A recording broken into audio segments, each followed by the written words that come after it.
A ustedes y a todos ustedes les vuelvo a repetir, abrimos el Evangelio de Mateo capítulo 5, estamos con esto de hacer contracultura a través de los principios de contracultura que nos dejó el maestro. Y hoy vamos a responder una pregunta. ¿Abolió Yeshua la ley de Moisés? ¿Sí o no? Esa es la pregunta. Repito, ¿abolió Yeshua la ley de Moisés? ¿Sí o no? Primero leemos el Evangelio que dice de esta manera. 5:17 al 20. No piensen ustedes que he venido para abolir la ley o los profetas. Diga abolir. Subráyela si puede. Diga conmigo abolir. Abolir. Y ahora diga la ley o los profetas. La ley o los profetas. No he venido para abolir. Si la encontró de nuevo, vuélvala a subrayar. Sino para cumplir. Grite conmigo, cumplir. Cumplir. Subráyela, por favor. Porque de cierto les digo que mientras existan el cielo y la tierra, no pasará ni una jota ni una tilde de la ley hasta que todo se haya cumplido. De manera que cualquiera que quebrante uno de estos mandamientos muy pequeños y así enseñe a los demás, será considerado muy pequeño en el reino de los cielos. Pero cualquiera que los practique y los enseñe, será considerado grande en el reino de los cielos. Yo les digo que si la justicia de ustedes no es mayor que la de los escribas y los fariseos, ustedes no entrarán en el reino de los cielos.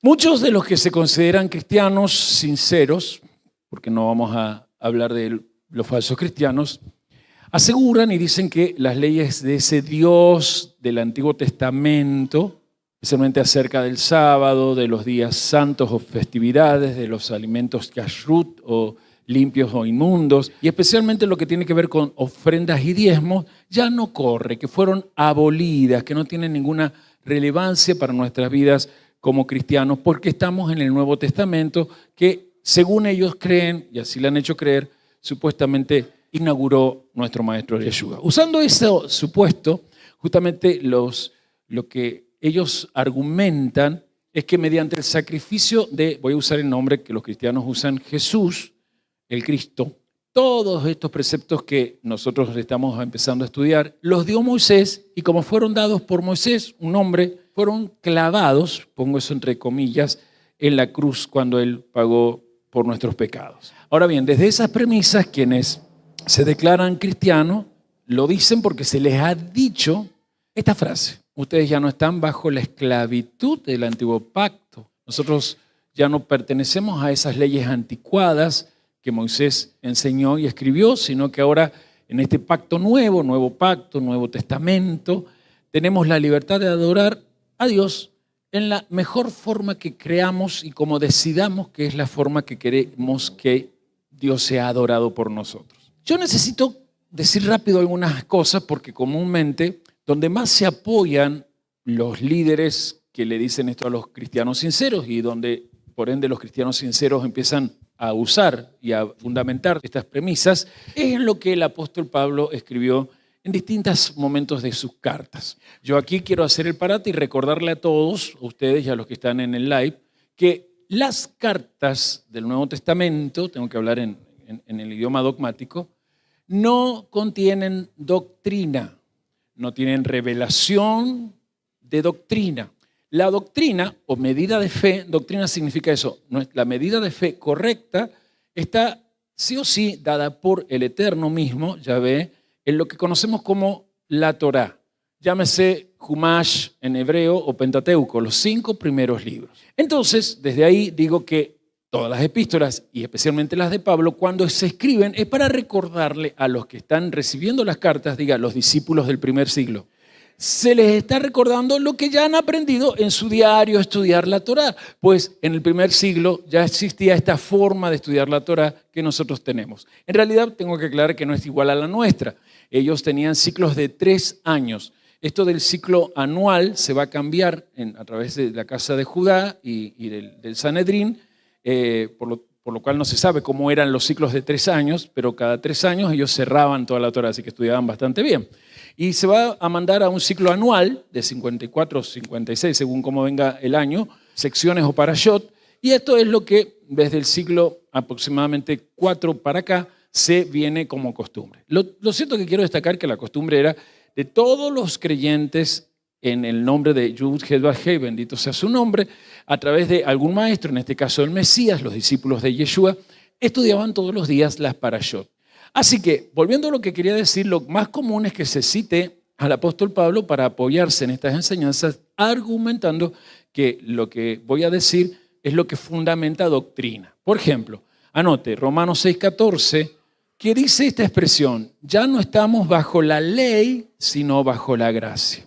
Esa es una expresión de las cuales lo sacan de Romanos 6:14. Cuando también van a Colosenses, otra carta de Pablo, Colosenses 2:14, si quiere anotar, Colosenses 2:14, ellos dicen que Pablo cuenta que allí Jesús anuló el acta de los decretos que había contra nosotros. Esa es la cita. Jesús no, pero lo que es la cita es el acta de los decretos que había contra nosotros y que Jesús es el que lo anuló. También es muy común escuchar que utilizan Gálatas capítulo 3, verso 13, donde se dice que Cristo nos redimió de la maldición de la ley, donde la expresión en español suena como que la ley misma es una maldición.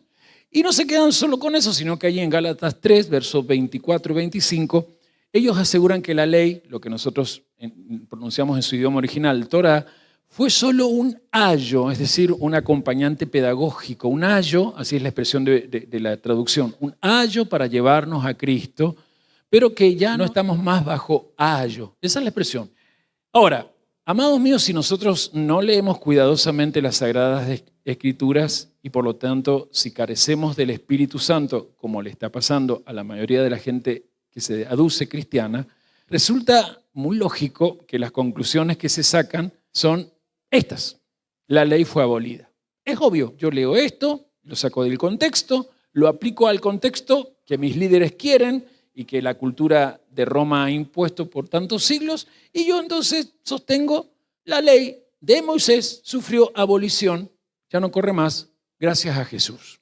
Claro, tenemos que venir a la Escritura y ser acompañados por el Espíritu Santo y preguntar si realmente las Escrituras enseñan que la ley fue abolida. O si no, hacer otra pregunta. ¿Será que esta más bien es un argumento, una astucia, una argucia del oponente y todo su sistema para haber creado una falsa doctrina que por siglos ha engañado a muchos? Porque engañando a muchos se priva a muchos y a sus generaciones del privilegio de conocer los secretos del cielo. Y es aquí donde yo quiero realmente que hablemos. Y la pregunta vuelve a ser, y no me la respondan: ¿el Mesías abolió la ley, entre paréntesis, la Torá?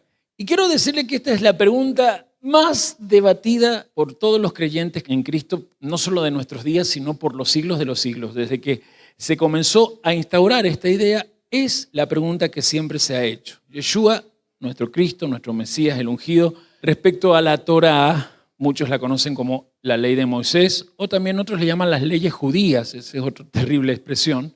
Realmente vino a anularla y desde esa anulación a establecer un sistema nuevo de creencias, o al contrario, reafirmó que la Torá es vigente para siempre.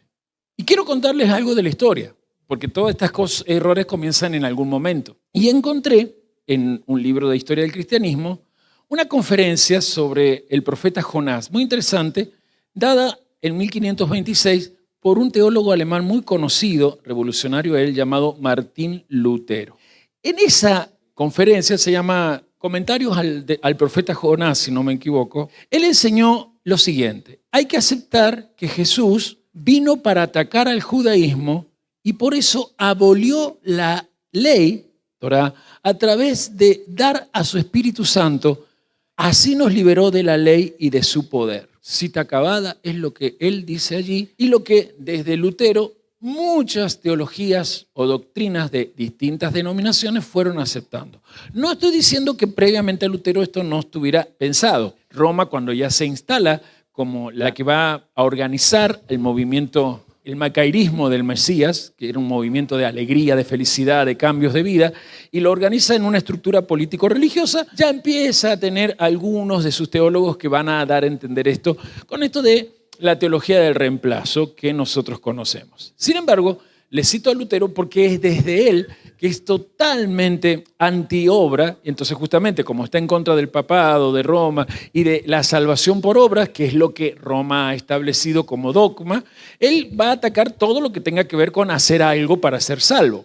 Entonces, de alguna manera, él, en su contacto con los judíos, que en Alemania en ese momento dominaban económicamente la Alemania, como lo han hecho por bastante tiempo, él va también a entender que si Roma estaba equivocada era debido a la influencia horrible del judaísmo que enseña que la salvación es guardando los mandamientos.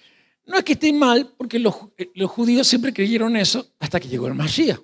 Mientras no venía Mashiach, la idea que había en cualquier escuela que estudiaba las Sagradas Escrituras, sea la Torá o los profetas, era tengo que cumplir los mandamientos para ser salvo.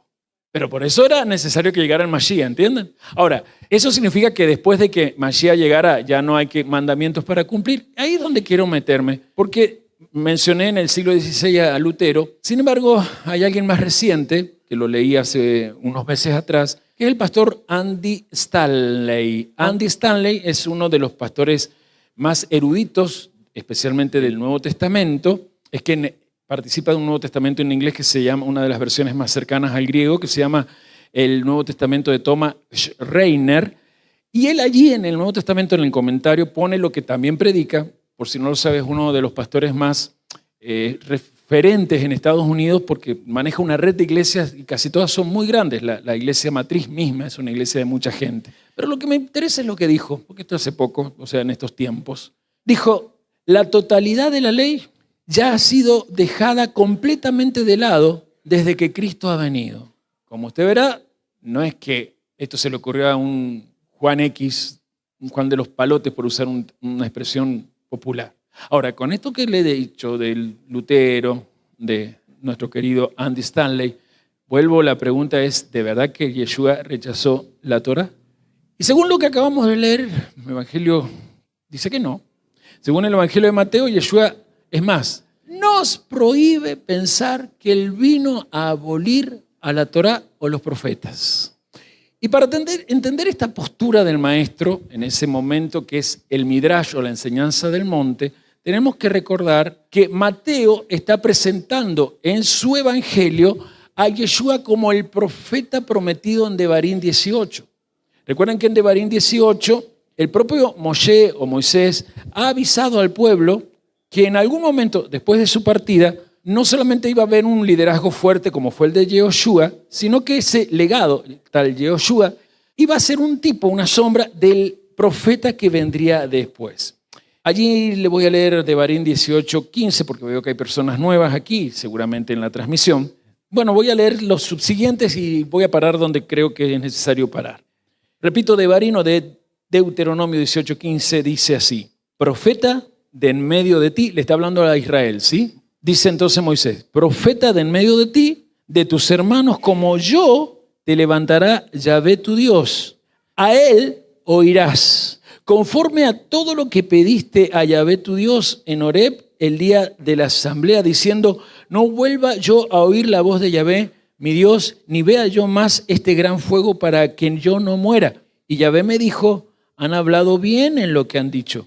Profeta les levantaré de en medio de sus hermanos como tú. O sea, Yahvé le dice a Moisés, y pondré mis palabras en su boca, y él les hablará todo lo que yo les mandare. Mas a cualquiera que no oyere mis palabras, que él hablare en mi nombre, yo le pediré cuentas. Y ahí va a describir cuál es el profeta verdadero, el que presume ser profeta, etcétera, etcétera. Y se lo dejo para que lo corroboren después. A mí me interesa remarcar esto que puse énfasis en estos versículos, porque justamente Mateo está diciendo, aquello que estaba en Devarim 18 se cumplió en el maestro que hoy reconocemos como el Mesías. Recuerden que Mateo está escribiendo lo que pasó en esa montaña o en ese monte y esa enseñanza 40, 50 y algunos dicen 60 años después de que nuestro maestro hizo su pasión, muere por nuestros pecados, resucita venciendo la muerte, es ascendido para enviar al Espíritu Santo y desde ahí y con ello llevar muchos hijos a la gloria. Así que nunca va a enseñar lo contrario, porque si Mateo está estableciendo, miren, el propio maestro en ese sermón se mostró como el Mesías prometido en Devarim 18, entonces no está hablando contra la Torá. Volvamos por favor a Mateo ¿Cómo dice la frase de ley y profeta? ¿Cómo dice ahí? No piensen que vine a... Pero démosle la frase que sigue. O los profetas, ¿sí? Yo voy a corregir después lo que he escrito, ya les voy a decir dónde lo van a encontrar, porque en realidad no es la ley y los profetas como nos enseñan, es la ley o los profetas. Lo primero que quiero que entiendan es que decir la ley y los profetas era una abreviatura de hablar de lo que se conocía como la Tanaj. Hoy usted y yo, por causa del cristianismo, de Marción, ya lo he explicado, lo conocemos a la Tanaj como Antiguo Testamento. Pero los judíos siguen llamando correctamente. Al Antiguo Testamento está compuesto por la Torá, 5 primeros libros, los profetas, otra sección, y los escritos. De ahí es Torá, Nebaín, Ketubín. Tomando las primeras letras de cada uno, el acróstico es Tanaj. Esa frase, ley y profetas, abarcaba la Torá. El tema es que él no dice ley y profetas, habla ley o profetas, refiriéndose a la Tanaj, pero aduciendo algo que enseguida le voy a ampliar un poquito. Ley se refería pura y exclusivamente a la palabra Torá. Repito, los primeros 5 libros de lo que usted conoce como Antiguo Testamento. Génesis, Éxodo, Levítico, Número, Deuteronomio. Y profetas era un sustituto para el resto de las escrituras hebreas. Cuando a veces no se usaba la palabra ketubín, escritos, es porque dentro de la palabra profeta aún también entraba eso. Sin embargo, en la boca del maestro hay otra intención también. Ya se la voy a explicar. Desde ese primer momento, volvamos a 5:17, Yeshua, repito, nos prohíbe pensar que él vino a abolir la ley o los profetas. Él mismo lo prohíbe. No piensen así. Es fácil interpretar la palabra ley cuando aquí se usa referida al Pentateuco. Pero el problema está en que aquí, cuando se escribe ya, no Mateo lo escribe en hebreo, pero el escritor que nos deja lo que nosotros tenemos, el escrito griego, la traducción de la palabra ley, Torah, en realidad en griego es, escríbalo si quiere, nomos. Y justamente ese es el problema que oscureció por muchos siglos la enseñanza correcta que aquí nuestro Padre quiere que tomemos. ¿Por qué? Porque nomos se aplicaba de 2 maneras. Primero, como ley en lo jurídico. Particularmente los romanos, cuando usaban la expresión griega nomos, la aplicaban especialmente a su códex romano, que era el conjunto de leyes que aseguraban la paz en su imperio.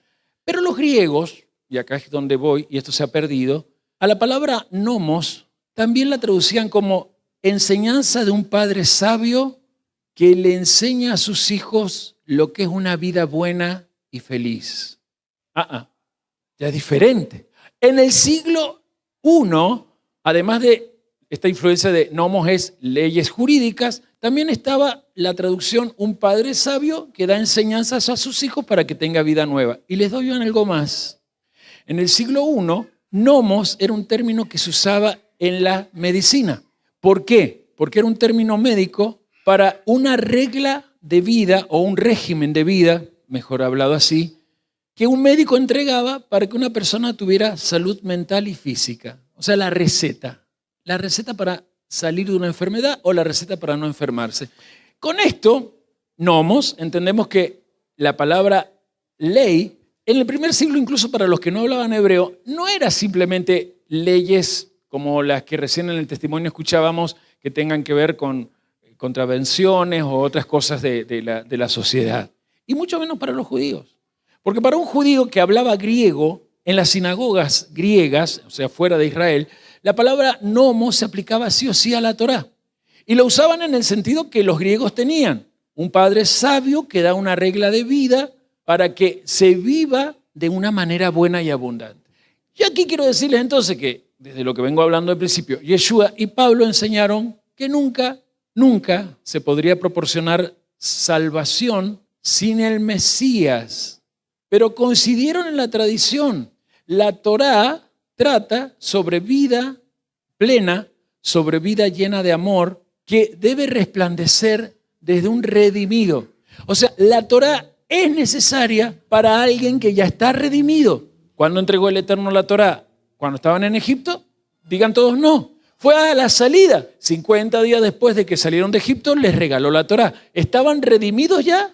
Sí, ya estaban salvos de Egipto. Tenían salvación, pero necesitaban el manual de sabiduría para que esa salvación se convirtiera los convirtiera a ellos en agentes de redención para otras naciones. Por eso es que antes de darle la Torá, ¿qué es lo que en Éxodo 19 el Padre le había dicho? Que los consideraba una nación, pero deberían ser transformados hasta ser un reinado de sacerdotes. Así que la postura de Yeshua sobre la Torá no es vine a anular, no es de anulación. La postura es de cumplimiento y por sobre todo de enseñanza para lograr una obediencia completa.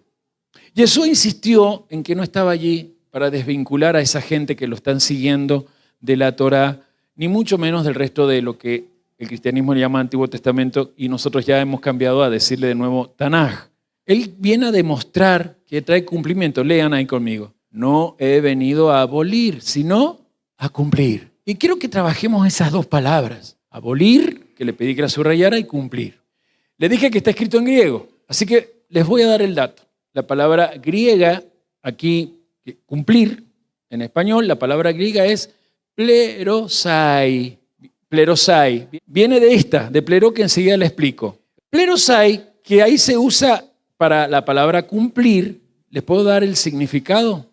Plerosai significa interpretar un pasaje de algún escrito con precisión para lograr vivir el significado del texto en la práctica con la mayor calidad posible. O sea, él no ha venido a abolir, él ha venido a interpretar el pasaje de los 5 libros con tal precisión para que ustedes que me están ahora escuchando, póngase en imaginación en ese momento o póngase acá, puedan vivir el significado del texto de la Torá en una manera pragmática, o sea, práctica y de calidad total. Esto no lo digo yo, esto lo saqué de la obra de Brad Jung, un teólogo que escribió la obra Conozca a los rabinos, el pensamiento rabínico en las enseñanzas de Yeshua. Así que no le estoy inventando una enseñanza, le estoy diciendo lo que en la mente de Yeshua y de los que lo escuchaban había. Así que vamos a ir a una primera parte que si no voy acá no puedo seguir. ¿Qué es la Torá y cuál es el propósito de la Torá? Antes de entender lo que Yeshua está enseñando sobre la Torá, debemos saber qué es, por qué fue dada. Y para ello yo voy a dejarle 4 puntos, porque es muy largo esto. Entonces, 4 puntos primordiales para nuestra consideración. Primer punto. La Torá se refiere a los primeros 5 libros de la Biblia. Recién lo expliqué, simplemente lo repito. En griego se conocen como Pentateuco y en hebreo Humash. Es como para empezar a definirlo, ¿no? Segundo punto. Su propósito es enseñarnos a amar al Eterno, reconociéndolo como creador y particularmente aceptándolo como nuestro Padre, y desde ese amor al Eterno lograr el amor al prójimo. Por eso la Torá revela el carácter que tiene Dios y la voluntad de Dios para con nosotros, que ya sabemos por las cartas de Pablo que es buena, agradable y perfecta. Punto 3.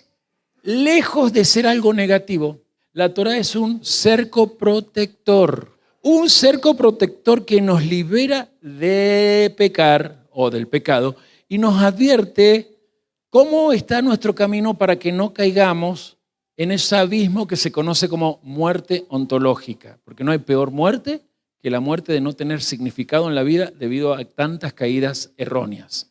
Fue escrita, por lo tanto, para nuestro beneficio, para nuestra prosperidad y especialmente para la felicidad, que es el camino que tenemos que recorrer. No te podés salir de ese camino. La felicidad jamás va a ser tu meta, ya es tu camino. Tu meta es la bienaventuranza.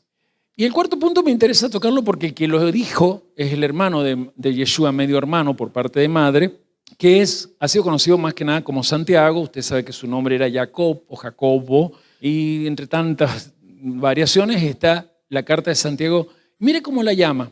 El apóstol llama a la Torá la perfecta ley, la de la libertad.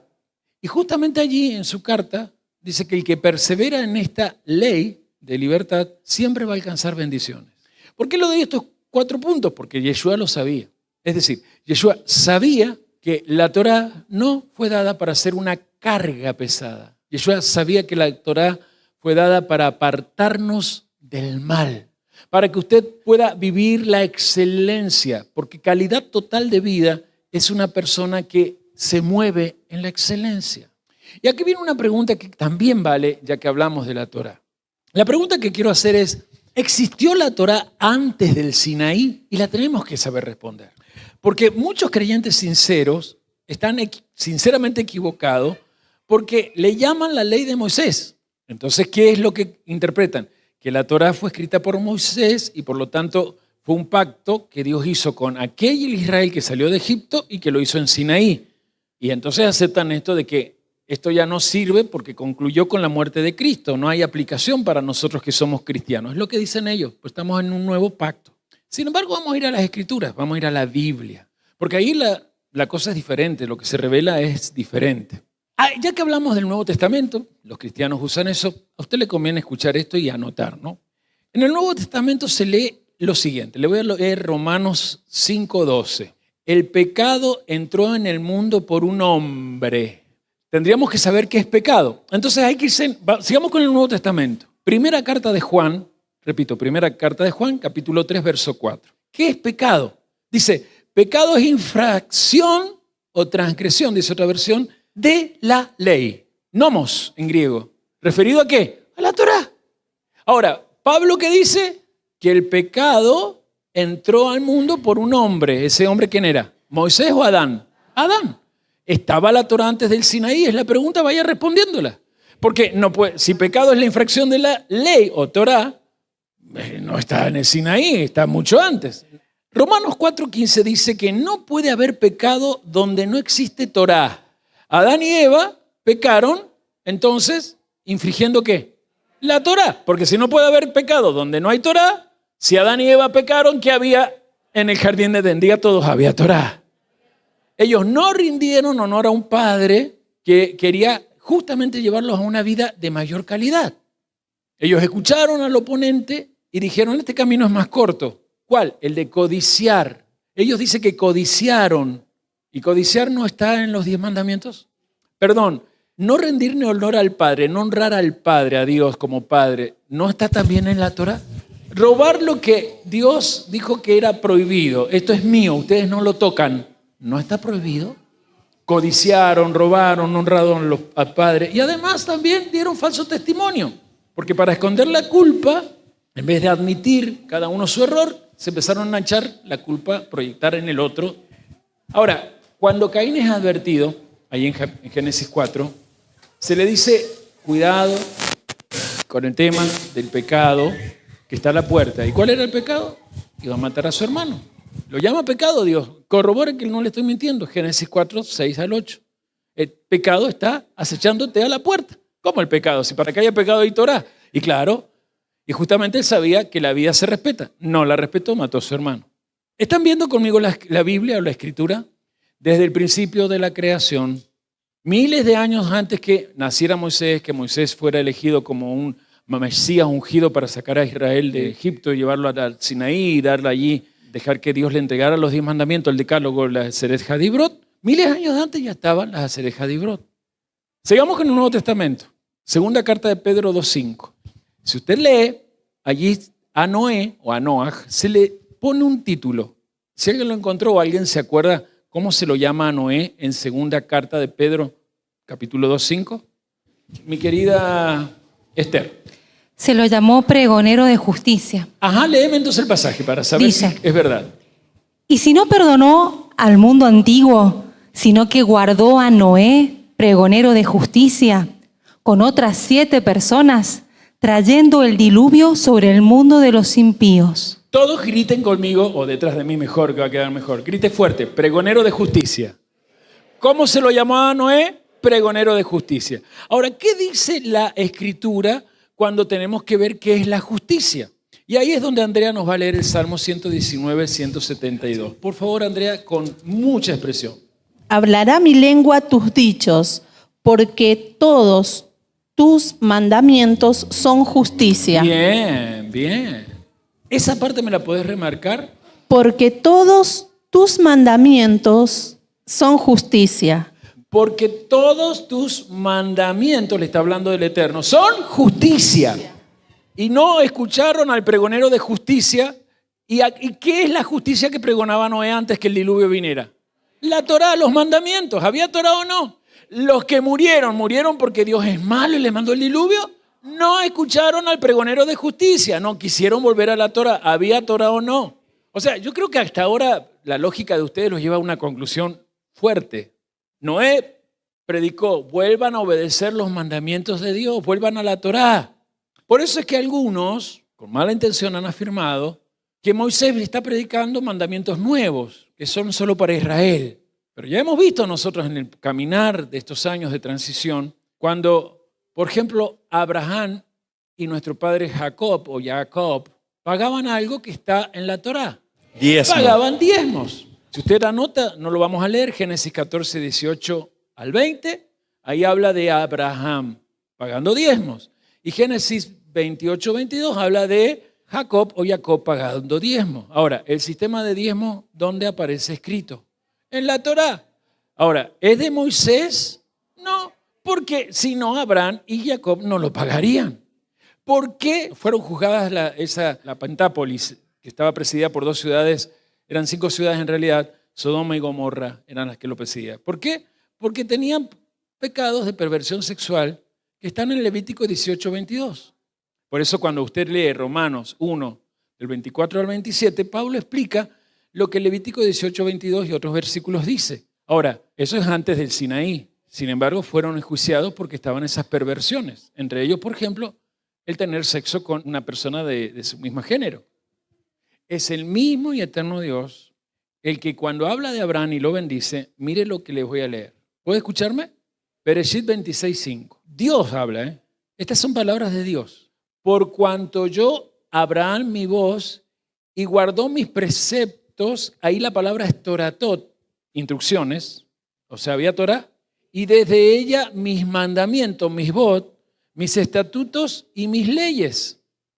Nosotros desde Éxodo 20 hasta el Éxodo 23 tenemos mandamientos y leyes que ya antes de Moisés, Abraham, cuando incluso no nació Isaac, ya guardaba.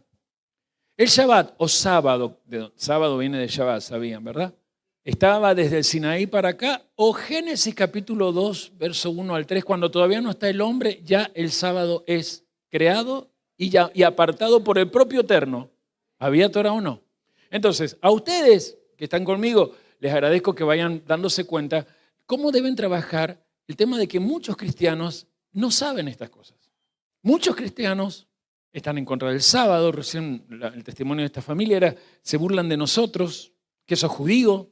No somos judíos, en realidad somos cristianos. A ver, ¿por qué digo esto? Porque a causa de gente desobediente, les voy a compartir algo que le pasó a una persona que yo le he dicho, no se metan en los grupos de Facebook que no tienen que ver con lo que creemos. Entonces, una persona X puso algo en una página, en un grupo, se lo borró el administrador y escribió lo siguiente. Y escribieron, queremos aclarar que este espacio o página solo es para compartir Torah conforme a la fe judía tradicional. No entendemos por qué quienes creen que Jesús o Yeshua o Yahshua o Yeshua o como se les antoje y prefieran llamarlo es el Mesías, se ofenden cuando se les dice que son cristianos. Si usted considera que Jesús es el Mesías, es porque usted adopta un concepto que no proviene para nosotros de la Torá, sino de Roma. Por lo tanto, usted es cristiano, aunque se haga llamar hoy de otra manera. Sé que muchos intentan en esta página mezclar lo que nosotros creemos tradicionalmente de la Torá con las ideas de ese tal Mesías, pero debemos ser claros. Para nosotros la Torá es una cosa y el cristianismo es otro. Por lo tanto, para nosotros son incompatibles. Esa idea de que un cristiano puede guardar la Torá es totalmente absurda e incongruente. Y esto no lo escribo para acusar ni andar ofendiendo a nadie, solo como una reflexión acerca de que muchos quieren en sus comentarios dejar cosas que nosotros aquí no creemos. Les leo eso porque es la señal de la desobediencia que tienen algunos de meterse a estudiar con judíos y comentar desde el judío maravilloso que nosotros aceptamos que es el Mesías. Y nosotros sí somos cristianos completos, porque hemos vuelto a este entendimiento. Hemos vuelto a entender que la Torá no es de Moisés ni fue dada en Sinaí. Fue dada a Adán y Eva antes que la humanidad cayera, porque no hay pecado si no hay Torá. Y aquí vengo a la parte 2, porque vuelvo a Mateo 5, 17 al 19. Volvemos al Señor. ¿Cuál es la misión que está declarando el maestro? Yo he venido a ejercer Torah, no a destruirla. Esa es la misión. Y esto está ahí en el 17. No piensen que he venido para abrogar la Torah o los profetas. Yo no he venido para abrogar, sino para cumplir. Eso está bien claro. Ahora, sí vamos a ir a esas palabras, porque hay que entender esas dos palabras, abrogar y cumplir. Y vamos a desmembrar, por decir así, este versículo, lo vamos a poner en partes. Y la primera parte es la palabra griega que se traduce por abrogar. Ahora sí, chicos, es catalúo. Digas detrás de mí catalúo. ¿Cómo se puede traducir? Abrogar es lo que encontramos en nuestra traducción, pero también se puede traducir como derribar, deshacer, destruir. Viene de dos palabras griegas, katá, que es abajo, y luo, que es soltar, desatar, liberar. Significaría derribar algo, destruir algo, romper con algo, soltar desintegrando, demoler algo para que no exista más. Esa es la idea. Esa es la idea de catalúo. Por lo tanto, es abolir. Yeshua está diciendo, no piensen que vengo a abolir algo mediante una acción para que quede de lado el ejercicio de la autoridad que tiene la Torah. Jesús era judío, hermanos. Y para cualquier judío de fe piadoso que practicaba la fe de Abraham, Isaac y Jacob, la idea de abolir la Torah era una herejía, era profanarla. Decir que la Torah no iba a correr nunca más era profanarla. Y él tiene énfasis en su declaración. No vine a destruirla. ¿Y sabe por qué? ¿Por qué tienen que aclararlo? ¿Por los cristianos que aparecieron después? No. Porque algunos de los que están allí, ante el hecho de que están siendo presionados por enseñanza equivocada de la Torah, sienten que la Torah es una carga. Y como han estado orando, son anabín, son pobres de espíritu, que aparezca el Mesías, muchos de ellos consideraban que esa pesada carga, este Mesías la iba a sacar. Ahora, ¿la pesada carga era Dios y la Torá o la forma que cierta secta llamada fariseos le imponía en su interpretación? Todos digan A o B. B. Exactamente ese es el tema. Los fariseos le habían impuesto una carga que Yeshua viene. Aquí ellos dicen, y él la viene a abolir, estamos cansados, tantos requisitos para ser salvo, para ser justo, porque el judío de aquella época como nosotros no tenía que ocuparse de saber si era salvo o no. Por favor, los que vienen de iglesia evangélica, salgan de esa preocupación ilusoria y estúpida que frena, infantiloide, frena, nos tara. El punto no es si sos salvo o no, el punto es si ya eres justo o no eres justo. Porque Dios no quiere gente salva y condenada, Dios quiere gente justa. Y en este contexto, si Él hubiese dicho que venía a abolir, entonces no puede ser reconocido como un maestro. Todos los que estaban allí se hubiesen salido corriendo. Pero claro, algunos quieren descargarse de la responsabilidad que establece relacionarse con la instrucción de Dios. Y perdón, aquellos querían descargarse por causa de la mala enseñanza y hoy, por causa de estas malas enseñanzas que dicen que esto está abolido, tampoco quieren comprometerse. Porque muchos prefieren decir que la Torah está abolida para seguir haciendo lo que hacen. Y en el mundo evangélico actual, lo he dicho, que no es el mundo evangélico que me recibió a mí cuando yo nací de nuevo, es normal fornicar, mentir y hacer un montón de cosas. Es más, hermanos, no me he puesto a investigar, pero este triple femicidio que Argentina ha tenido que soportar en los noticieros, y realmente es triste lo que pasó, porque es aberrante pensar que por una cuestión de guerras de narcos, de banda de narcos, a 3 muchachitas que decidieron desde esta moda de tener OnlyFans y vender sus cuerpos desnudos y tener plata en poco tiempo, fueron torturadas. Se acabó con ellas en una transmisión privada donde 45 personas en TikTok estuvieron observando cómo, por ejemplo, le iban cortando una oreja y otras partes de su cuerpo. ¿Y qué es lo que no me he puesto a investigar? Que quizás eso que están buscando, ese peruano que está en fuga, pertenezca a tantos peruanos evangélicos.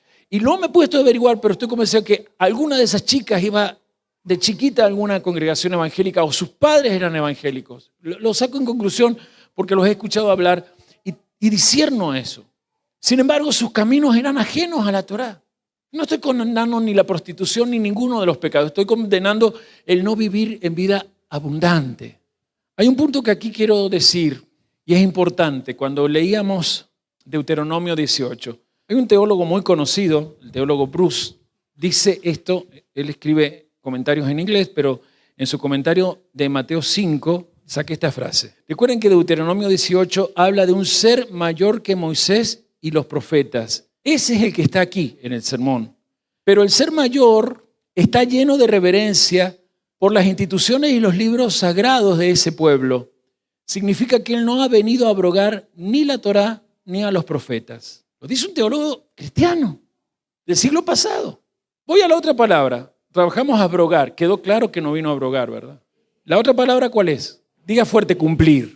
Cumplir. Esa palabra la van a ver escrita allí. En griego es plero. Diga fuerte, plero. Fleró. Se traduce como cumplir, ejercer, verificar, completar, rellenar, predicar por completo, proclamar en plenitud, engrandecer, cumplir algo con obediencia absoluta e incondicional. O sea que él vino a cumplir en obediencia absoluta e incondicional para poder después hablar de ella. Porque los fariseos tenían una justicia diferente, hablaban mucho de Torá y le ponían un montón de interpretaciones y mandamientos de hombre e invalidaban la palabra porque sus hechos eran contrarios a lo que decían. Recuerden que Mateo es donde Yeshua dice, Mateo, si no me acuerdo, mal recuerdo, 22. En la cátedra de Moisés se sientan los escribas y fariseos. Hagan todo lo que ellos enseñan, pero no lo que ellos hacen. Entonces miremos aquí un poquito la palabra esta de proclamar por completo, engrandecer. ¿Qué enseña esto? Yeshua está diciendo, miren, algunos quieren que yo les diga que esto no va más. Perdón, lo que no va más es lo que han aprendido mal. Yo vengo a cumplir la Torá a través de mi perfecta obediencia, a través de mostrar que estos 30 años que tengo son 30 años de haber sido educado por mis padres en la Torá y haber vivido cada mandamiento a tal punto que en nada me he equivocado. Y si yo he podido, ustedes también van a poder. Él llamaba a su padre desde chico Adonai, Señor. Y nosotros como seguidores de Él estamos llamados a pensar y vivir de la misma manera. No saques de tu vida la palabra Torá. Aceptarla y ejercerla como lo ejerció de Yeshua. Entonces vas a dejar al falso Jesús de Roma, el que solo buscas para que te sane de la artrosis, del reuma, del juanete, del problema hepático. Y no digo que no te vayas sana, pero ¿de qué sirve que te vayas sano físicamente si en el alma está la ausencia del sello salvador que te llama a ser una persona justa? Porque muchas veces las enfermedades, ¿saben por qué vienen? Por haber vivido una vida fuera de la justicia. Y voy a enseñar algo acá. No está escrito en lo que van a leer después. Todos abran su corazón y su alma. Las enfermedades casi todas vienen de gente que no vive en justicia, especialmente las enfermedades de huesos, artrosis, reuma, artritis. Todas esas enfermedades son personas que en su juventud no vivieron en justicia. No lo inventé, está en el Salmo 32. Son personas que callaron y nunca confesaron su pecado. Se victimizaron en cuanto a lo que los otros le hicieron, pero nunca dijeron lo que ellos hicieron contra sí mismos, contra su propósito y por lo tanto contra Dios. La palabra pleró, que significa también magnificar o engrandecer, se lo dije, la encontramos en la Septuaginta, la traducción al griego, en Isaías 42, 21. Por favor, atiendan lo que voy a leer. Repito, les leo Isaías 42, 21. Escuchen y voy a remarcar algo que ustedes lo van a notar. Yahvé se complació por amor de su justicia. ¿Por amor de qué? Y ahora remarco, en magnificar la Torá y engrandecerla. Engrandecerla allí en griego aparece pleró. Y eso fue lo que hizo el Eterno a través de Yeshua. Engrandeció y magnificó la Torá. Mostró que lo que para muchos era una carga pesada porque las tradiciones humanas ponían enseñanzas que no eran correctas, Él lo llevó al máximo esplendor, obedeciendo simplemente hasta la muerte y siendo, incluso en la muerte que murió como si fuera un terrible pecador, alguien intachable, alguien sin pecado alguno. Y me pareció interesante compartirles lo que dijo Calvino, otro reformador conocido, porque recién les mostré cómo Lutero invadió con ese antijudaísmo, antisemitismo y dijo, la Torá no va más. Sin embargo, Calvino, que es contrario a Lutero, también surge después, él escribió esto. Yeshua nunca abolió la ley, sino que solo la restauró a su integridad, manteniéndola y purificándola cuando estaba oscurecida por la falsedad y contaminada por la levadura de la mala enseñanza de los fariseos. ¿Es vigente la Torá? 5:18. Porque de cierto les digo, Mateo 5:18, que hasta que pasen el cielo y la tierra, ni una jota ni una tilde pasará de la Torá hasta que todo se haya cumplido. Antes de seguir, les quiero mostrar un video de 5 minutos del Ministerio Proyecto Biblia. Lo digo porque la verdad que me gustaría que alguna vez desde Consejo Económico planeáramos una buena ofrenda, porque hacen trabajos muy buenos. Y es un ministerio cristiano que está despertando a lo correcto, ¿sí? No digo que todo lo que ponen está súper correcto, pero esta explicación me va a permitir que reforcemos lo que ya le he enseñado, pero que veamos un aspecto, porque quiero que vean, escúchenme todos, cuando dice que hasta que pasen el cielo y la tierra, ¿por qué dijo eso? ¿Qué tiene que ver el cielo y la tierra? Vamos a ver esta semana un poquito esto del cielo y la tierra y la importancia que tienen para nuestra existencia. Pueden ver con el corazón, ver es escuchar. Puedo ponerlo, pero en vez de imágenes, ¿pueden escuchar? ¿Se animan?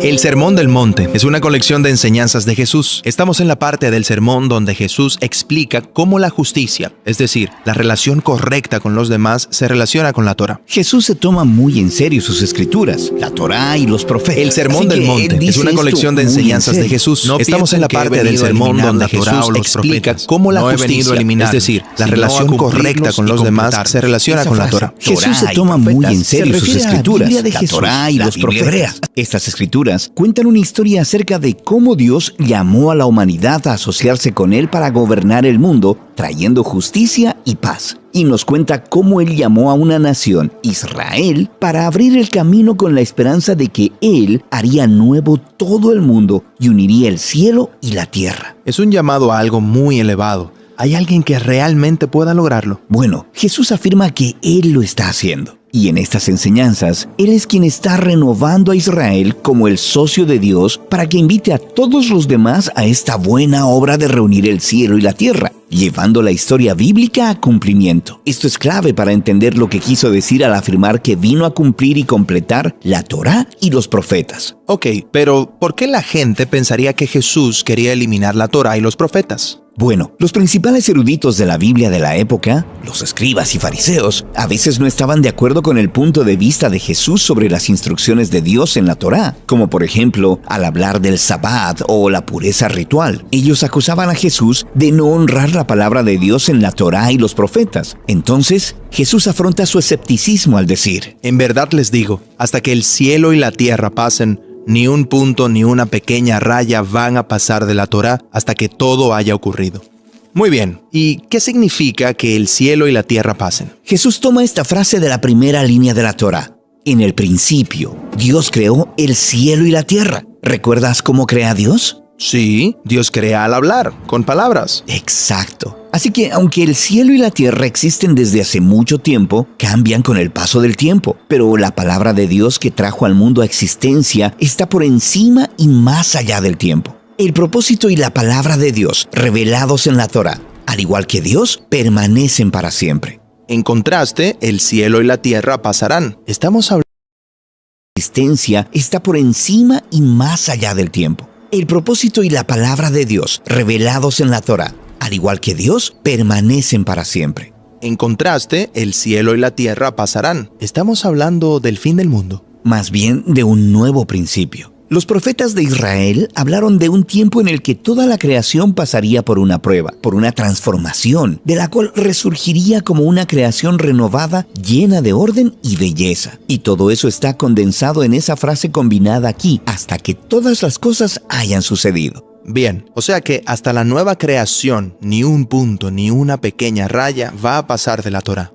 ¿Qué son los puntos y las rayas? Sí, punto es la palabra iota, y la pequeña raya es kerraya. Se refieren a minúsculos trazos que se utilizan al escribir las letras hebreas para diferenciarlas. Así que hasta los detalles más pequeños de la Torá son importantes porque expresan la sabiduría de Dios. Para Jesús, toda la Torá y los profetas, incluyendo los mandamientos de Dios a Israel, revelan la sabiduría de Dios para guiar la vida de su pueblo en todos los tiempos.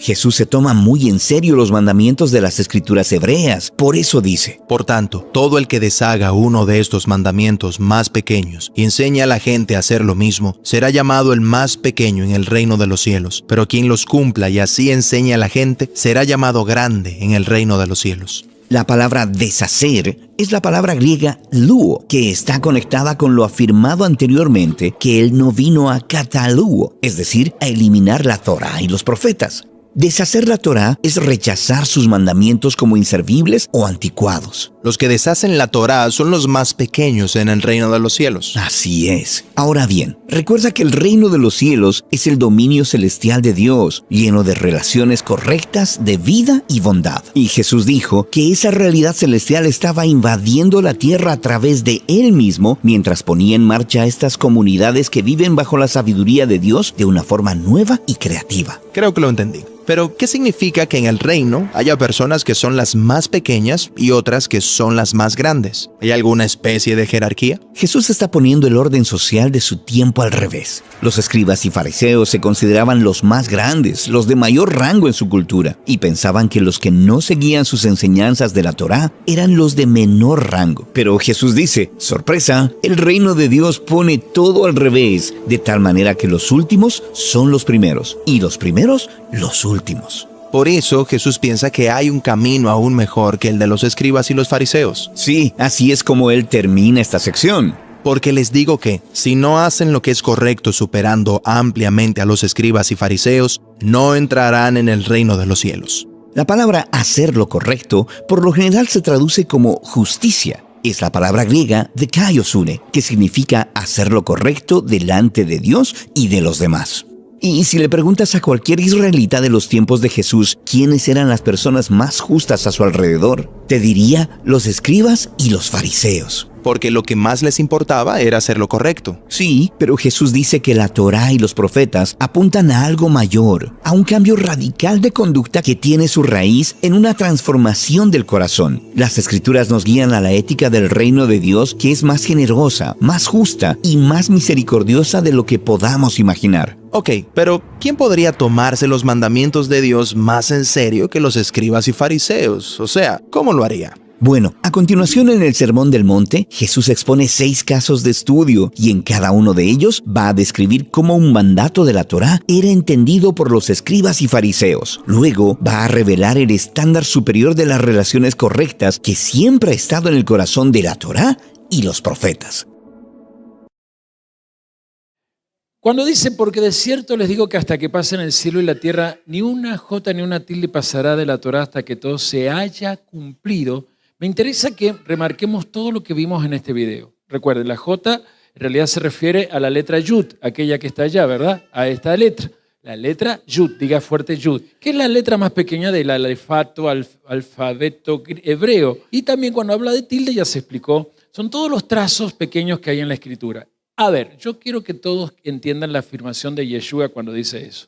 Absolutamente nada de la Torá dejará de estar vigente hasta que veamos cumplido todo evento que allí está específicamente. Hasta que todo se haya cumplido. Y está refiriéndose a muchas profecías de la Tanaj que todavía no se habían cumplido en cuanto a él. Él las estaba cumpliendo. Ya había nacido de una virgen, había nacido en Belén, ya todas estas cosas también. Pero aún queda el morir en la cruz, el resucitar. Y aún queda algo más. Los eventos del mundo venidero. La escatología, la tribulación, lo previo, todavía no se ha cumplido. El juicio de las naciones ha ocurrido, pero se va a cumplir. La resurrección de los justos ha ocurrido. La restauración de todas las cosas. Sin embargo, las profecías de toda la Tanaj, y después mismo Pedro, allí en su capítulo 3, 2 Pedro 3:13, lo va a mencionar, lo que dice Isaías, y Apocalipsis o Revelación 21:1 también lo dice. Habla de cielos nuevos y tierra nueva. Usted ha visto que eso que dice ahí, el nuevo tiempo ya está, hay cielos nuevos, es la mismo cielo, misma tierra, pero se viene una transformación, lo decía el video. O sea, dado que el cielo y la tierra actual no han pasado todavía, y dado que todas las profecías aún no se han cumplido permanentemente, ¿qué es lo que sigue vigente? Grite, la Torá sigue vigente hoy. Sigue vigente hoy. Ahora, si usted nota, y ahí lo dice, el Mesías distingue 2 grupos de personas pero no por jerarquía, sino por actitud hacia los mandamientos. Los muy pequeños son aquellos que quebrantan los pequeños mandamientos con cuestiones de hombre. Enseñan a otros a hacerlo, pero ellos no lo hacen, y se justifican con otro tipo de tradiciones. ¿A quién está señalando? A los que interpretaban mal, en ese caso, los fariseos. Pero hoy está señalando también a muchos que dicen que la Torá no va y como líderes hacen la que quieren o no. Porque siempre lo digo, líder amado, los que están en la televisión, digo, en el stream, si usted no cree que la Torá siga, ¿por qué le pide diezmo a sus fieles? ¿Por qué pide que traigan ofrendas? Eso ya no va más. ¿Por qué se enoja con hermanos que levantan falso testimonio contra usted? Eso ya no va más. Ya se puede levantar falsos testimonios si usted dice que no corre la Torá. Usted, o quizás alguien de aquí, es pequeño. Porque por justificaciones humanas, tradiciones dogmáticas, tradiciones de otros o sus propias tradiciones, usted dice creer en Dios a su manera. Y en eso la Torá no corre. No, pero lo de sábado conmigo no va. Las fiestas conmigo no va. Y después está la otra categoría, los grandes. Los que dicen la Torá está vigente y quieren obedientemente guardar esas enseñanzas llevándolo a la calidad total de vida. Porque la Torá no sirve estudiarla si no me da vida de calidad. ¿De qué sirve que usted se siente acá o vaya al grupo UVA, o esté todos los días estudiando la Torá, si siempre las mismas enfermedades, siempre los mismos problemas matrimoniales? ¿De qué sirve que usted hasta viaje por el mundo llevando la Torá si en su casa todo está desordenado? Usted no sé si se dio cuenta, pero la manera de vivir la fe que propone Yeshua tiene que tener un impacto no solo para aquí, sino un impacto para nuestra eternidad. ¿Usted quiere ser considerado grande? Hoy acepte que la Torá es vigente para usted, su familia, su vida, su trabajo, donde usted vaya. Porque eso garantiza que en el mundo venidero usted sea premiado en una forma asombrosa. Usted lo vio, el problema no era la Torá, sino que en la época de Yeshua había distorsiones dadas por tradiciones humanas que esos líderes religiosos, fariseos y escribas, habían elevado por encima de los mandamientos divinos. Tuve en estos tiempos, no lo voy a enseñar, pero ¿saben qué? Una frase del siglo I que está en la Midrash. Si ellos te dicen que la izquierda es derecha y que la derecha es la izquierda, aunque veas que no es así, créele, porque lo que digan siempre será mayor que la realidad y la Torá misma. Se pone de tal manera la tradición oral de los sabios a un nivel que es mejor que la Torá. Esto me hace acordar a Juan Balistrelli, cuando en la época que yo estaba en el movimiento de lo apostólico, y un varón que enseña muy bien, pero era tan chupamedia de Raúl Ávila, que me acuerdo cuando dijo, porque cuando estamos con un apóstol, hasta el chiste de un apóstol tiene revelación. Esto es lo mismo. Y eso existe, ¿eh? Los fariseos no están, pero están los rabinos judíos, que hoy siguen enseñando que lo que el rabinato enseña está bien. Entonces viene Yom Kippur, y algunos judíos, ¿qué hacen? Agarran una gallina, la atan y la hacen volar sobre su cabeza, porque como no están los machos cabríos, eso es brujería. O como nuestro presidente que volvió a ir a la tumba de este rabino conocido, a donde también va Netanyahu, su primo, y volvió a juramentar que Argentina está bajo las fuerzas del cielo. Porque ese maestro, todo lo que enseñó es mejor que la Torá. Yeshua se está enfrentando a este dilema que hoy lo vamos a ver y se está aumentando. Eso se llama hipocresía. Interpretar la Escritura y utilizarla a mi favor para reforzar desde su enseñanza lo que quiero que me privilegia a mí, es lo que hacían los fariseos. Pero eso lo hacen muchos fariseos que se llaman pastores evangélicos, ¿o me equivoco? Parece que sí. Yo estoy convencido que estoy profetizando. El método que va a seguir acá, método de interpretación o hermenéutico, es bien claro. Ustedes oyeron que fue dicho, ¿lo ven? Esto lo vamos a estudiar después, pero vamos a ver esta frase, después lo vamos a estudiar en detalle. Oíste que fue dicho por la enseñanza que estaban recibiendo. Pero él dice, pero yo os digo, es decir, le enseñaron esto, pero yo les traigo esta interpretación para que sea así. Esa es la fórmula. Ustedes oyeron, pero yo les digo. ¿De qué está despojando? ¿De los mandamientos de Dios? No, está sacándole a los mandamientos la cáscara de las interpretaciones falsas transmitidas oralmente, que hacen que hoy los judíos digan que la Torá oral es mejor o mayor que la Torá escrita.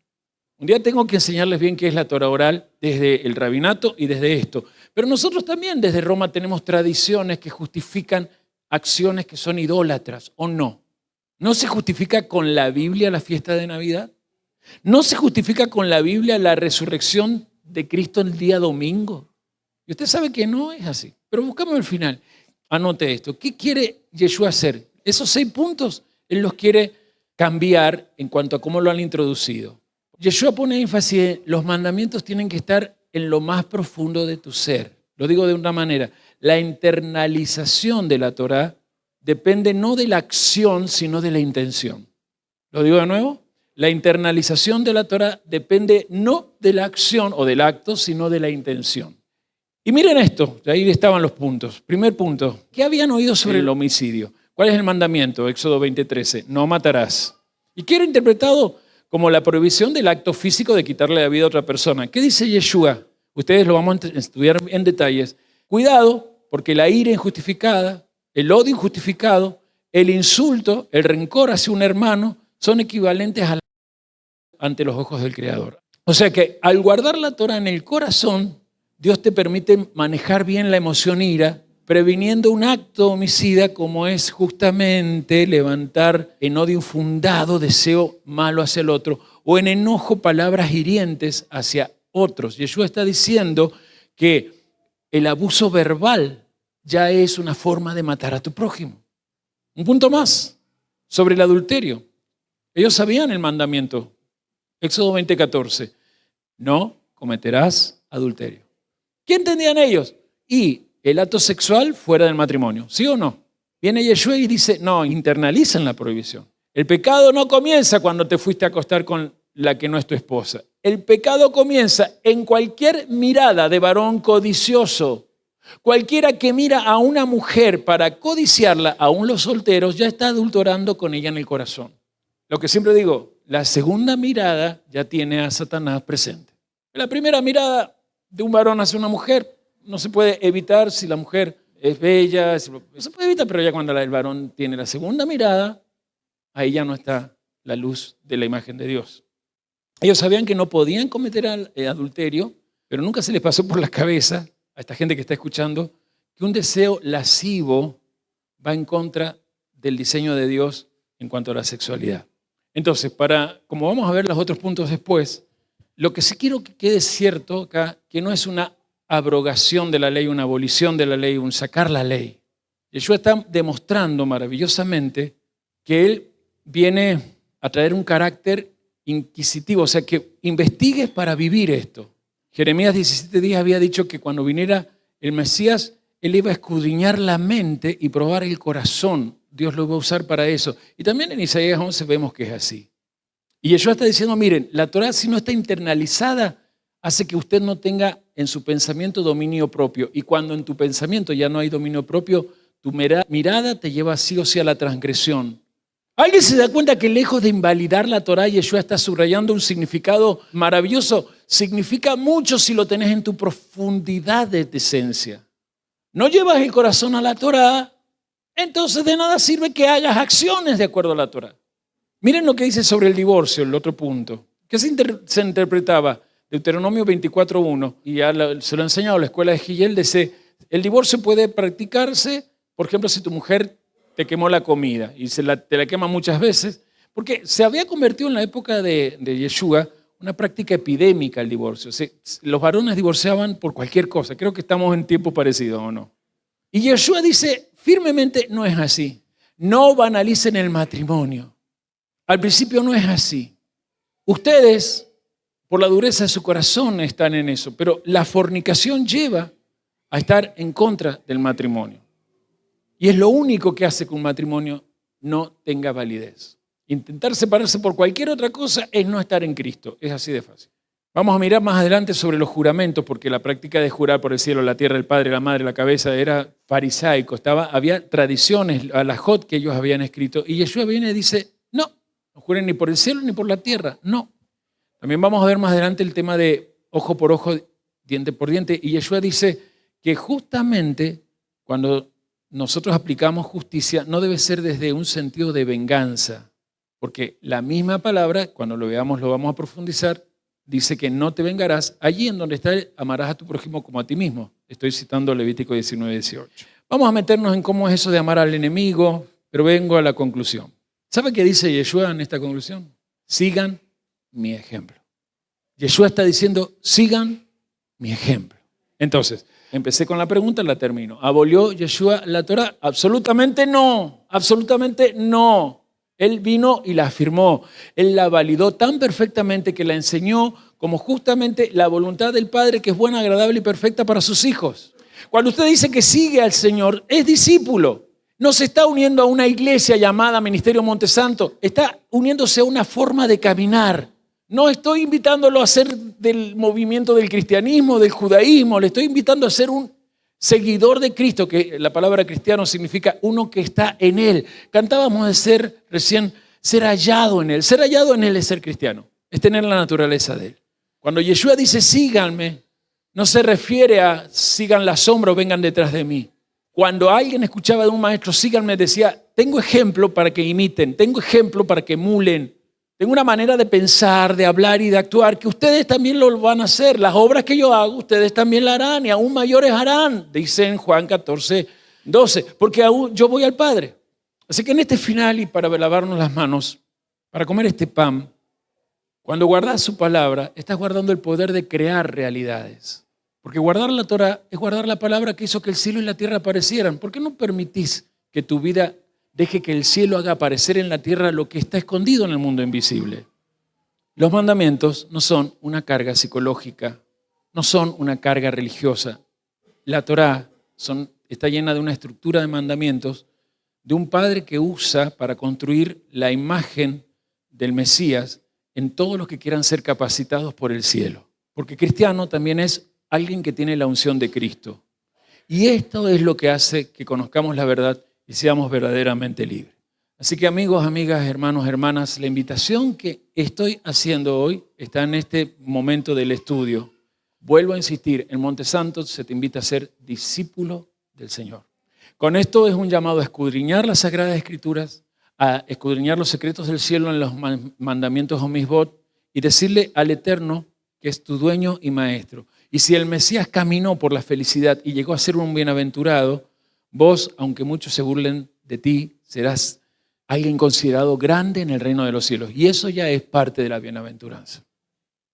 Eso ya es parte de la bienaventuranza. Quiero agradecer al Señor y a todas las esferas celestiales que junto a Él me han permitido, por medio del que está a la derecha, enseñar un tema muy complejo. La semana me ha sido luchada para saber cómo traer este pan. Si usted lo quiere repasar, veo que tengo errores de tipografía y de ortografía, y de expresión. Lo voy a corregir en esta noche. Pero usted lo puede encontrar. Chicos, pongan dónde lo pueden encontrar para que la gente del stream también lo vea. Pero más allá de eso, eso está en mi blog. Lo que le prediqué, lo preparé en la semana y lo coloqué ya en el blog por si usted lo quiere. Lo escrito, lo dicho es diferente porque me ha asombrado cómo la pedagogía surgió de mi boca gracias al Espíritu Santo que ustedes encendieron aquí hoy. Esta mesa no es cualquier mesa, es para los discípulos. Y por eso es que ahora que viene Yom Kippur no podés desaprovechar el llamado a ser discípulo pasando por las aguas del bautismo. El bautismo no es hacerse miembro de una religión, el bautismo es purificarse. Si a alguien le ha pasado lo que Isaac, que quedó en algún momento impuro, capaz que Isaac se purificó después, pero si quiere usar el Yom Kippur puede ese día pedir tevilá para purificación y habrá un horario para las purificaciones. Pero también invito a los que hace tiempo vienen y quieren ser discípulos del Señor. Lo que tienen que hacer es simplemente decir, la Torá permanece intacta hasta hoy y necesito al maestro que me la va a interpretar para que yo la pueda vivir plenamente y adquirir calidad total de vida, porque la calidad total de vida no la tienen todos. A ustedes que están en la cámara los invito a escribir comentarios si lo desean. Voy a estar comunicándome con ustedes. Alguien de aquí va a ser alguien que te va a invitar a cualquiera de los proyectos que tenemos para que desde la nación que estés puedas con nosotros participar en estas enseñanzas. Les agradezco, bendigo, voy a hacer una oración por ellos y por ustedes. A ellos yo no los veo, ellos están en su casa, algunos son de nuestra congregación, pero pregunto, ¿quién quiere hoy subir al monte y entender que en el diseño del monte no hay un Dios que te carga con cosas imposibles? Hay un Padre que te revela una serie de pautas para vivir de tal manera que la vida no te sea un peso, sino que la vida sea un caminar con pasos que van de gloria en gloria y de poder en poder. De los que dijeron amén, ¿podrán levantar su mano derecha? Vamos a orar. Si estás en tu casa, acompáñanos con tu mano derecha alzada. Padre nuestro, Padre bueno, Dios amor, qué maravilloso es meternos y sumergirnos en la enseñanza del monte. Un monte que no sabemos geográficamente dónde estaba, pero que hoy entendemos que metafísicamente está aquí, invitándonos a subir. Un monte que no nos da miedo. Un monte donde el fuego no está en la estructura del monte, sino disponible en nuestro interior si es que con el Espíritu Santo queremos escuchar a Yeshua. Hoy, una vez más, yo quiero ser discípulo de Yeshua. Mi casa y yo queremos renovar el pacto y ser discípulos de Yeshua, porque el cielo y la tierra son testigos de que queremos tener un cántico en nuestra boca. Nos entregamos una vez más al discipulado. Declaro que la Torá sigue vigente. Confieso que Yeshua no la vino a abolir. No es algo viejo, pesado, es ligera, fácil de llevar. Y si Yeshua la vivió en esplendor de victoria, yo que estoy en el vencedor, soy en él más que vencedor. Porque el victorioso vive en mí.